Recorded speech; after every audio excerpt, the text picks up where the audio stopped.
नमस्कार। जब कोई एआई किसी मुश्किल प्रॉब्लम को देखता है तो वो असल में कर क्या रहा होता है? क्या वो सच में हमारी तरह सोच रहा है? चलिए आज इसी राज से पर्दा उठाते हैं और देखते हैं कि कैसे एआई की सबसे बड़ी ताकत एक बहुत ही सिंपल आइडिया में छिपी है, खोज। हम ये जानेंगे कि कैसे हर मुश्किल एआई के लिए एक मंजिल तक पहुंचने का रास्ता बन जाती है। इसको समझने के लिए चलिए एक क्लासिक सवाल लेते हैं। सोचिए, एक चेस बोर्ड पर जब एक मशीन के सामने हजारों मुमकिन चालें होती हैं, तो वो उनमें से सबसे बेस्ट चाल कैसे चुनती है? बस इसी सवाल का जवाब हमें एआई के दिमाग के अंदर ले जाएगा। तो कोई भी फैसला लेने से पहले ना एआई अपने सभी ऑप्शंस का एक तरह से दिमागी नक्शा बना लेता है। इस नक्शे में हर मुमकिन सिचुएशन और उससे बदलने वाली हर मुमकिन चाल शामिल होती है। इस पूरी प्रोसेस का एक खास नाम है स्टेट स्पेस सर्च। इसमें ना बस दो चीजें हैं याद रखने वाली। पहली है प्रारंभिक अवस्था, यानी जहां से प्रॉब्लम शुरू हो रही है, और दूसरी है लक्ष्य अवस्था, यानी हमारा सॉल्यूशन, हमारी मंजिल। इसे समझने का सबसे आसान तरीका है एक भूल भुलैया के एग्जाम्पल। जरा सोचिए कि एआई एक भूल भुलैया के ठीक एंट्री गेट पर खड़ा है। बस यही है उसकी प्रारंभिक अवस्था, और उस भूल भुलैया से बाहर निकलने का जो रास्ता है, जो एग्जिट है, वही है उसकी मंजिल, जिसे हम कहते हैं लक्ष्य अवस्था। एआई का काम बस इसी एग्जिट गेट तक पहुंचना है। तो फिर ये पूरी भूल भुलैया क्या हुई?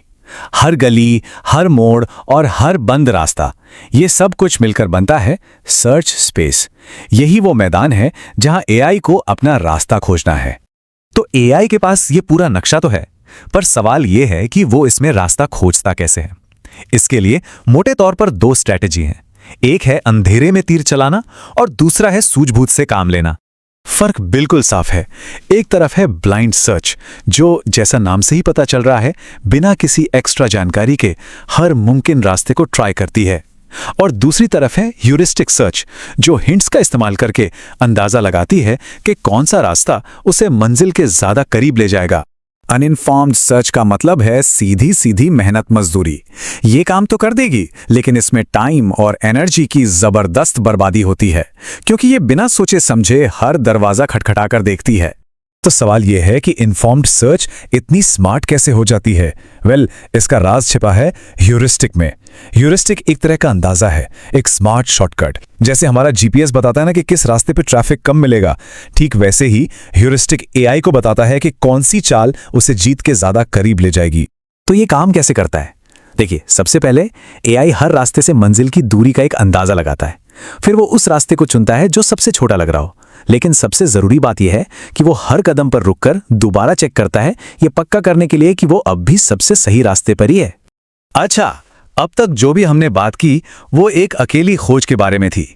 लेकिन तब क्या होता है जब एआई का सामना किसी असली ओपोनेंट से हो, जो उसे हराने के लिए अपनी चालें चल रहा हो? बस यहीं पर एंट्री होती है मिन मैक्स एल्गोरिथम की। ये एक जबरदस्त स्ट्रैटेजी है जो एआई को न सिर्फ अपनी अगली चाल बल्कि अपने ओपोनेंट की सबसे अच्छी जवाबी चाल का भी अंदाजा लगाने में मदद करती है। इस खेल में एआई हमेशा मैक्स प्लेयर की भूमिका में होता है। उसका एक ही लक्ष्य है, अपने स्कोर को ज्यादा से ज्यादा करना, मतलब अपने लिए सबसे अच्छी सिचुएशन बनाना। और दूसरी तरफ है ओपोनेंट, यानी मिन प्लेयर।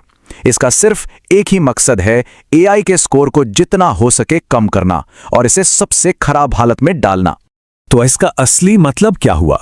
मतलब ये कि एआई हमेशा वो चाल चलेगा जो उसके लिए सबसे अच्छी हो, लेकिन इस बात को ध्यान में रखते हुए कि उसका ओपोनेंट भी उसे हराने के लिए अपनी सबसे बेस्ट चाल चलेगा। ये बिल्कुल किसी चेस ग्रैंड मास्टर की तरह कई कदम आगे की सोचने जैसा है। तो समझिए, ये जो भूल भुलैया और शतरंज की बातें हम कर रहे हैं, ये सिर्फ एग्जाम्पल नहीं है। खोज का यही बेसिक प्रिंसिपल आज के अनगिनत एआई सिस्टम्स की रीढ़ की हड्डी है। अगली बार जब कोई अपने फोन पर जीपीएस लगाकर रास्ता खोजे, तो याद रखिएगा कि एक सर्च एल्गोरिदम उसके लिए सबसे छोटा रास्ता ढूंढ रहा है। वीडियो गेम में दुश्मन का स्मार्ट बिहेवियर, डिलीवरी ट्रक का सबसे अच्छा रूट या एक रोबोट का अपने आप रास्ता खोजना, इन सब के पीछे यही खोज की बुनियादी तकनीक काम कर रही। तो आखिर में सवाल यही बचता है, अगर हर चैलेंज को एक स्टार्ट पॉइंट से मंजिल तक की खोज में बदला जा सकता है, तो भविष्य में ऐसी कौन सी बड़ी मुश्किलें हैं जिनके सॉल्यूशन खोजने का जिम्मा हम मशीनों को देंगे? ये एक सोचने वाली बात है ना?